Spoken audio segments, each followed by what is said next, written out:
خوش آمدید۔ آج ہم ایک بہت ہی خاص کتاب اوشو کی دی بک آف سیکرٹس کے کچھ حصوں پر گہری نظر ڈال رہے ہیں۔ جی بالکل، یہ کتاب تو تنتر کے قدیم 112 مراقبہ کا ٹیکنیکوں کا ایک خزانہ ہے۔ تو ہمارا مقصد آج یہ ہے کہ ان اقتباسات سے کچھ بنیادی باتیں، کچھ گہری انسائٹس نکالیں۔ بالکل، خاص طور پر تنتر کا فلسفہ کیا ہے، آگاہی یا اویئرنس اتنی ضروری کیوں ہے، اور یہ جو ہمارا ذہن ہے اس کی اصل حقیقت کیا ہے۔ ہاں، اور یہ ان لوگوں کے لیے بھی دلچسپ ہوگا جو کسی موضوع کو آپ کہہ لیں ذرا جلدی اور گہرائی میں سمجھنا چاہتے ہیں۔ جی اور یہ بھی کہ یہ ہزاروں سال پرانی حکمت آج کل کیسے کام آ سکتی ہے، خود کو سمجھنے میں، زندگی بہتر بنانے میں۔ صحیح۔ کتاب میں کچھ بڑی سادہ سی ٹیکنیکیں بھی ہیں، ان پر بھی بات کریں گے۔ تو چلیں شروع کرتے ہیں۔ ضرور۔ اچھا، تو سب سے پہلے یہ سمجھنا ہے کہ تنتر وہ روایتی یوگا سے مختلف کیسے ہے۔ کتاب میں ایک بڑا واضح فرق بتایا ہے۔ جی، وہ کہتا ہے یوگا ہے آگاہی کے ساتھ دبانا، سپریشن، ہاں، اور تنتر ہے آگاہی کے ساتھ انڈلجنس، یعنی اس میں اترنا۔ یہ بات تھوڑی سی کھولیں گے؟ انڈلجنس کا کیا مطلب ہے یہاں؟ دیکھیں، تنتر کا مول فلسفہ یہ ہے کہ آپ جو بھی ہے نا، آپ کی خواہشات، جذبات، توانائی، حتمی حقیقت اس سے الگ نہیں ہے۔ اچھا، وہ اسی سے نکلے گی۔ یہ ایک طرح کی گروتھ ہے۔ تو اپنی فطرت سے لڑنا نہیں ہے، بلکہ اسے سمجھنا ہے، استعمال کرنا ہے۔ یوگا میں اکثر ایک مقابلہ ہوتا ہے، خود سے لڑنا۔ صحیح، نفس کو مارنا جسے کہتے ہیں۔ بالکل۔ تنتر کہتا ہے پوری اویئرنس، پوری آگاہی کے ساتھ خواہش میں اترو تو آپ اسے اوپر اٹھ جاؤ گے۔ لڑنے سے وہ مضبوط ہوتی ہے، یعنی سمجھنے سے وہ خود ہی تحلیل ہو جاتی ہے۔ بالکل، یہ کلیدی فرق ہے۔ اور یہ بھی دلچسپ ہے کہ کتاب اسے سائنس کہتی ہے، مذہب نہیں۔ جی ہاں، کہتی ہے کہ کسی عقیدے کی ضرورت نہیں، وید، قرآن، بدھ، کچھ نہیں، بس تجربہ کرنے کی ہمت چاہیے۔ یہی تو اس کی خوبصورتی ہے۔ یہ طریقہ کار ہے، تکنیک ہے، تو کوئی بھی شخص کسی بھی مذہب کا ہو وہ اسے استعمال کر سکتا ہے۔ ہاں، اپنے راستے پر اور گہرائی میں جانے کے لیے۔ یہ کسی مذہب کا متبادل نہیں، بلکہ شعور کو گہرا کرنے کا اوزار ہے۔ اچھا، اور ایک اور بات، یہ جو تعلیمات ہیں وہ شیو اور دیوی کے بیچ مکالمے کی شکل میں ہیں۔ ہاں، یہ میں نے بھی نوٹ کیا۔ آپ یہ آڈیو بکس تھنکس فیئر ود ایٹلس آلی یوٹیوب چینل سے سن رہے ہیں۔ مزید ایسی بہترین کتابوں کو آڈیو میں سننے کے لیے ہمارا یہ چینل سبسکرائب کریں اور ویڈیو کو لائک کر کے اسے اپنے دوستوں کے ساتھ بھی شیئر کریں۔ یہ مواد AI کی مدد سے تیار کر کے آپ لوگوں تک پہنچایا جا رہا ہے۔ اس میں تلفظ اور جنس کی غلطیاں موجود ہو سکتی ہیں۔ آگاہ فرما کر استاد شکریہ کا شاگرد موقع نہیں، دیں۔ جیسے دو محبت کرنے والے بات کر رہے ہوں۔ بالکل، اوشو کہتے ہیں کہ یہ علامت ہے کہ سب سے گہرا علم وہ صرف محبت اور اعتماد کی فضا میں ہی دیا جا سکتا ہے۔ بہت خوبصورت بات ہے۔ اچھا، اب آتے ہیں ذہن، شک اور آگاہی پر۔ جی کتاب کہتے ہیں ذہن تو بس ایک مشین ہے، سوال پہ سوال۔ بالکل۔ دیوی شیو سے پوچھتی ہیں آپ کیا ہیں، کائنات کیا ہے، زندگی کیا ہے، لیکن پھر خود ہی کہتی ہیں کہ جواب نہیں چاہیے، شک مٹانے ہیں۔ یہ کیا بات ہوئی؟ ہاں، یہ بظاہر عجیب لگتا ہے نا؟ جی، لیکن دیکھیں شیو جواب میں کیا دیتے ہیں، فلسفہ نہیں، تکنیکیں۔ ہاں، یہ تو ہے۔ کیوں؟ کیونکہ تنترا کہتا ہے شک ذہن کی پیداوار ہے، اور جب تک ذہن ہے شک رہیں گے۔ اچھا، ایک جواب دو، 10 نئے سوال۔ تو اصل حل جواب نہیں، ذہن کو ہی آپ کہہ لیں شانت کرنا ہے یا اس سے آگے جانا ہے۔ تو جب ذہن پرسکون ہوگا شک خود ہی ختم۔ جی بالکل، ذہن ہی شک ہے، وہ نہیں تو یہ بھی نہیں۔ تو یہ جو 112 تکنیکیں ہیں یہ اسی لیے ہیں، ذہن سے آگے جانے کے لیے۔ ہاں، کتاب کہتی ہے یہ سارے ممکنہ راستے ہیں۔ انسان جتنے طریقوں سے ذہن سے نکل کر اپنی اصل ذات تک جا سکتا ہے وہ سب ان میں ہے۔ 5000 سال پرانی لیکن آج بھی مکمل۔ اوشو کے مطابق بالکل مکمل، ان میں کوئی اضافہ ممکن نہیں، اور ان سب کا مرکز وہ ہے آگاہی، اویئرنس۔ ہاں، یہ لفظ بار بار آتا ہے، یہاں تک کہ ملوث ہونے میں بھی آگاہی۔ جی، آگاہی کے بغیر تو وہ صرف ایک عادت ہے، ایک چکر ہے، غلامی ہے۔ آگاہی اسے تجربہ بناتی ہے جس سے آپ سیکھتے ہیں، آگے بڑھتے ہیں۔ چلیں اب کچھ عملی تکنیکوں پر آتے ہیں۔ ان میں سے کچھ تو کافی مشہور ہیں، جیسے سانس پر توجہ۔ جی، سب سے بنیادی۔ کتاب کہتی ہے بدھ نے اسی سے روشن ضمیری پائی تھی، आनापानास्ति योगा, बिल्कुल। आती जाती सांस से आगाह रहना बहुत सी रिवायात में है। लेकिन किताब शिव और बुद्ध की तकनीक में एक फर्क बताती है। हाँ, एक बारीक सा फर्क है। बुद्ध ने शुरू में कहा बस सांस आने जाने पर ध्यान दो, बीच के वक्फे का जिक्र नहीं किया। क्यों? ताकि नए लोग उलझ ना जाएं, तवज्जो ना भटके। लेकिन शिव की तकनीक वो खास तौर पर इस वक्फे पर जोर देती है। वो लम्हा जब सांस रुकती है, अंदर या बाहर? जी, वो जो गैप है। इसमें क्या खास है? किताब कहती है वो लम्हा है जब आप ना जिस्म है ना जहन, एक खालीपन। शिव उसे कहते हैं तवानाई से खाली, तवानाई से भरा हुआ। ये तो विरोधाभास लगता है, खाली भी और भरा हुआ भी। हाँ, इसकी वजाहत ऐसे है कि खाली मतलब आपकी अपनी तवानाई, जिस्मानी जहनी, वो इस्तेमाल नहीं हो रही, आप कोशिश नहीं कर रहे। अच्छा। और भरा हुआ मतलब उसी लम्हे आप कायनात की तवानाई से जुड़ जाते हैं, सोर्स से। ओह, वो जो हमारा छोटा मैं है ना, ईगो, वो गायब हो जाता है। आप बस वजूद का हिस्सा होते हैं, एक लम्हे को ही सही पर गहरा तजुर्बा है। जबरदस्त। अच्छा, सांस के अलावा हवास की भी तकनीकें हैं। जी हाँ। जैसे वो च्यूंटी वाली, कि जिस्म पर च्यूंटी रेंग रही है उस पर ध्यान दो, बाकी सब बंद कर दो। या बिस्तर पर लेटकर खुद को वजन से खाली महसूस करो। ये भी अवेयरनेस को तेज करने के तरीके हैं, और जिस्म से जो हमारी आइडेंटिफिकेशन है उसे तोड़ने के लिए। वजन से खाली, ये कैसे?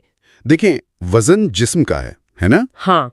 तो जब आप वजन से खाली महसूस करते हैं तो एक तरह से आप जिस्म से ऊपर उठ रहे हैं, जिस्म की कैद से निकल रहे हैं। अच्छा, यानी ये सब जिस्मानी एहसासात से डिटैचमेंट पैदा करने के लिए है। बिल्कुल। जिस्म से शिनाख्त टूटेगी तो जहन की बहुत सी उलझनें खुद ही कम हो जाएंगी। किताब में जिस्म के मरकज का भी जिक्र है, नाफ के पास। जी, तवानाई का मरकज। और कई तकनीकें जैसे उसी मरकज तक पहुंचने में मदद देती है। रीढ़ की हड्डी पर तवज्जो मरकूज करना मिसाल के तौर पर। हाँ, रीढ़ की हड्डी तो बहुत अहम है। तंत्र और योगा में इसे तवानाई का मेन चैनल माना जाता है। अच्छा। उसका एक सिरा नीचे जिनसी मरकज से जुड़ा है और दूसरा ऊपर सर में सहस्रार चक्र तक। सहस्रार यानी वो 1000 पंखड़ियों वाला कवल? जी वही। तो तवानाई या तो नीचे बहती है या ऊपर। तंत्र का मकसद है उसे ऊपर की तरफ मोड़ना।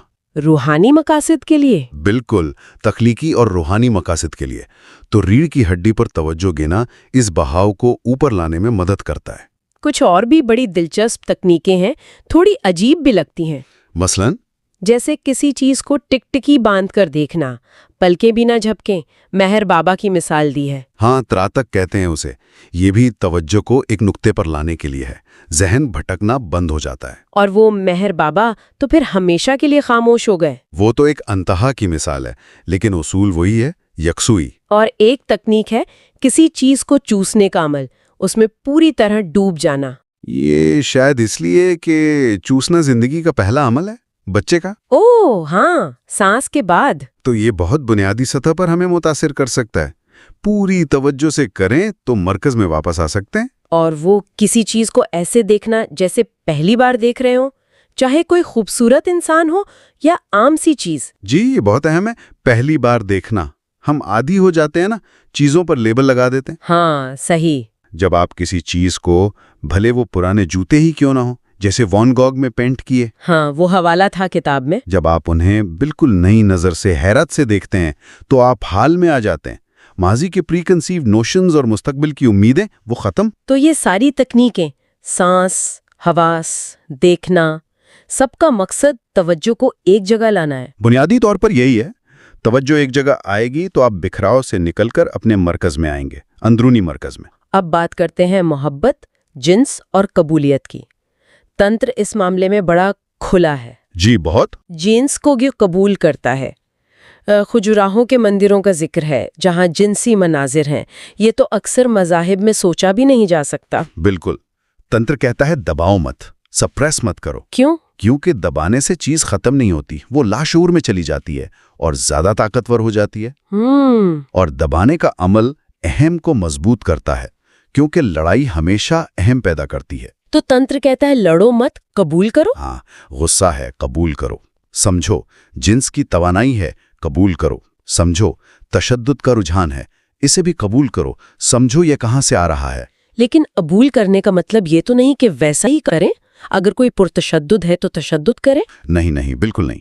कबूल करने का मतलब है तस्लीम करना कि हाँ ये तवानाई मुझ में है, बगैर किसी जजमेंट के। अच्छा। जब आप कबूल करते हैं तभी आप उसके बारे में अवेयरनेस हासिल कर सकते हैं, और जब अवेयरनेस आती है तब तब्दीली मुमकिन होती है। यानी आगाही से तवानाई ट्रांसफॉर्म होती है। जी, फिर आप इसे तबाही के बजाय तख्लीक में लगा सकते हैं। मोहब्बत के बारे में भी बड़ी गहरी बातें हैं, जैसे जब मोहब्बत गहरी हो तो महबूब का जिस्म गायब हो जाता है, सिर्फ बेशक्ल वजूद रह जाता है। हाँ, तंत्र मोहब्बत को भी एक मुराकबे की तरह देखता है।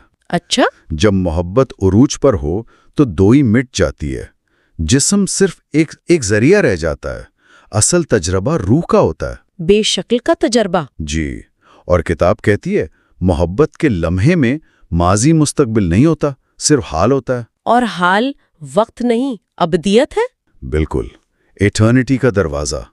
आप वक्त की कैद से निकल जाते हैं। ये तो बहुत गहरी बातें हैं। अच्छा, एक और तसव्वुर है हकीकत और वहम का। जी, माया का तसव्वुर। किताब कहती है जैसे शंकर ने कहा ये दुनिया एक जादू का खेल है, मैजिक शो। हाँ, उसे ऐसे ही देखो तो खुश रहोगे, संजीदगी से मसला होता है। बिल्कुल, इसे लीला समझो, एक ड्रामा। अगर कोई जिंदगी को ड्रामे की तरह देख सके, खुशी, गम, कामयाबी, नाकामी सब किरदार हैं, मनाजिर हैं। लिखने वाला हूँ, एक्टर नहीं हूँ।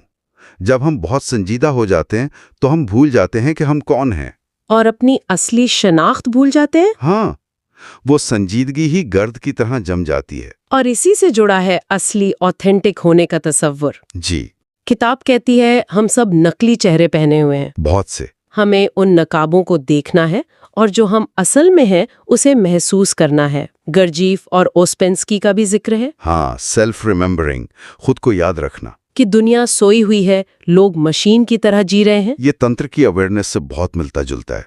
हर लम्हा अपने होने से बाखबर रहना। रमन महर्षि की मैं कौन हूँ वाली तफ्तीश का भी जिक्र है। जी, वो तफ्तीश इसलिए नहीं कि पता चले मैं कौन हूँ, तो फिर बल्कि ये जानने के लिए कि मैं क्या नहीं हूँ। अच्छा। जब आप सब रद्द करते जाते हैं, मैं जिस्म नहीं, जहन नहीं, ख्याल नहीं, जज्बा नहीं, तो आखिर में जो बचता है तो वो क्या है? वो सिर्फ होना है। प्योर बीइंग, वही असल है।